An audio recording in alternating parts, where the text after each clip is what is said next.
কোনটা ইয়া রাসূলুল্লাহ? নবী আমার জানাচ্ছেন আমার সাহাবীরা 3 নম্বর শ্রেষ্ঠ আমল হচ্ছে ওয়াল জিহাদু ফি সাবিলিল্লাহ, আল্লাহর রাস্তায় জিহাদ করা, আল্লাহর রাস্তায় সংগ্রাম করা। আল্লাহ পাক জানাচ্ছেন, আমরা বললাম ওগো আল্লাহ কিভাবে তোমার রাস্তায় আমরা জিহাদ করব? আল্লাহ পাক রব্বুল আলামিন বলছেন ওয়া তুজাহিদুনা ফি সাবিলিল্লাহি বিআমওয়ালিকুম ওয়া আনফুসিকুম যালিকুম খায়রুল লাকুম ইন কুনতুম তা'লামুন। জোরে বলুন আল্লাহু আকবার।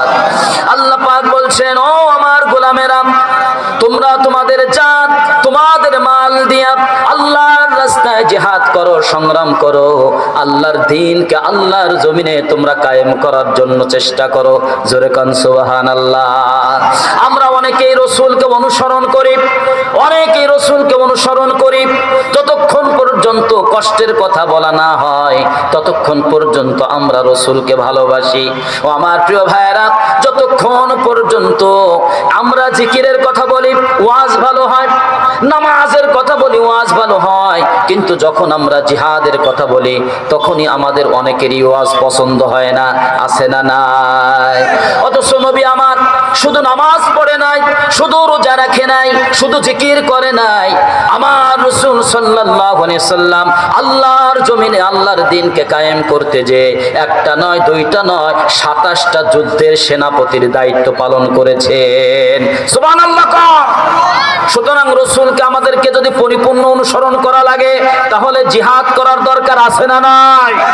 আমরা তো মনে করি জিহাদ মানে খালি সংগ্রাম, মনে হয় তরবারি নিয়ে শুধু মারামারি। না, জিহাদ মানে হলো সত্যের রাস্তায় সত্যকে বিজয় করার জন্য মেধা বুদ্ধি দিয়ে কলম দিয়ে যত সমর্থন আছে সবকিছু দিয়ে আল্লাহর রাস্তায় প্রচেষ্টা করা, এটা নাম হচ্ছে জিহাদ। জোরে কান সুবহানাল্লাহ।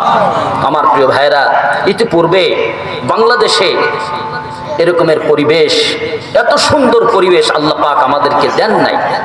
বর্তমান সময়ে আল্লাহ পাক আমাদেরকে যেই পরিবেশটা দান করেছেন, ঠিক কিনা বলেন? সম্মানিত হাজিরিন, গোটা বাংলাদেশে এমন একটা সুবাতাস বইয়ে গিয়েছে, প্রত্যেকটা মানুষের মুখ দিয়ে একটাই কথা, আমরা অনেক দেখেছি, সব কিছু দেখেছি, আমরা সব দেখেছি, এবার আমরা ইসলামকে দেখতে চাই। ঠিক কিনা বলেন? আমার প্রিয় ভাইরা, লালমনিরহাটের এই এলাকার বৃদ্ধ মানুষ আছেন, মধ্যবয়স্ক আছেন, যুবক ভাইরা আছেন, একটু আল্লাহর দিকে আঙ্গুল দুইটা উঁচু করে একটু দেখায় দেন, গভীর রজনীতে সাক্ষ্য দিয়ে দেন আল্লাহ পাক এই মুহূর্তে প্রথম আসমানে আছে। এই মুহূর্তে আল্লাহ পাক প্রথম আসমানে এসে গেছেন আমাদের সমস্ত আশা পূরণ করে দেওয়ার জন্য। আজকের এই ময়দান থেকে, কোরআনের ময়দান থেকে কারা কারা একটু রাজি আছেন যে আল্লাহর জমিনে, আল্লাহর এই জমিনে আল্লাহর দ্বীনকে বাস্তবায়ন করব এবং আল্লাহর জমিনে কোরআনের রাষ্ট্র আমরা প্রতিষ্ঠা করব ইনশাআল্লাহ। সংসদ ভবন এই কোরআন দিয়ে পরিচালিত হবে, 56,000 বর্গ মাইল কোরআনের আইন বাস্তবায়ন হবে। এই পক্ষে কারা কারা সমর্থন দিবেন আল্লাহর কাছে 2 হাত উঁচু করে একটু সাক্ষী দিয়ে দেন। লিল্লাহি তাকবীর। আল কোরআনের আলো, আল হাদিসের আলো, লিল্লাহি তাকবীর। আল্লাহ কবুল করুন, সবাই বলেন আমিন। আমার প্রিয় ভাইয়েরা, আচ্ছা বলেন, আমাদের বাংলাদেশে শুধু কি পুরুষ মানুষ আছে না মহিলা মানুষ আছে? প্রায় অর্ধেক না, বরঞ্চ সমীক্ষায় আমাদের মা বোনদের সংখ্যা একটু বেশি, প্রায় 9 লক্ষ মহিলা আমার মা বোনেরা বেশি আছে আদমশুমারিতে। সুবহানাল্লাহ বলেন। সম্মানিত হাজিরিন, সুতরাং তাদের সমর্থন আমাদের দরকার আছে না নাই?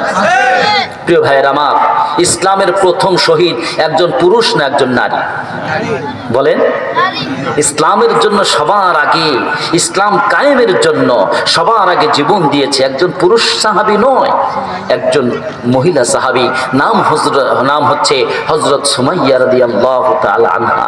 সুবহানাল্লাহ বলবেন না আমার প্রিয় ভাইরা? সুতরাং আমি বিশ্বাস করি, আই বিলিভ দ্যাট, আমি গভীরভাবে বিশ্বাস করি লালমনিরহাটে আমার পুরুষ ভাইরা, যুবক ভাইরা, মুরব্বী বাবাজিরা যেভাবে ইসলামের পক্ষে একমত হয়েছে, ইনশাআল্লাহ এবার আমাদের মা বোনরাও ইসলামের পক্ষে সবাই একমত হবে ইনশাআল্লাহ।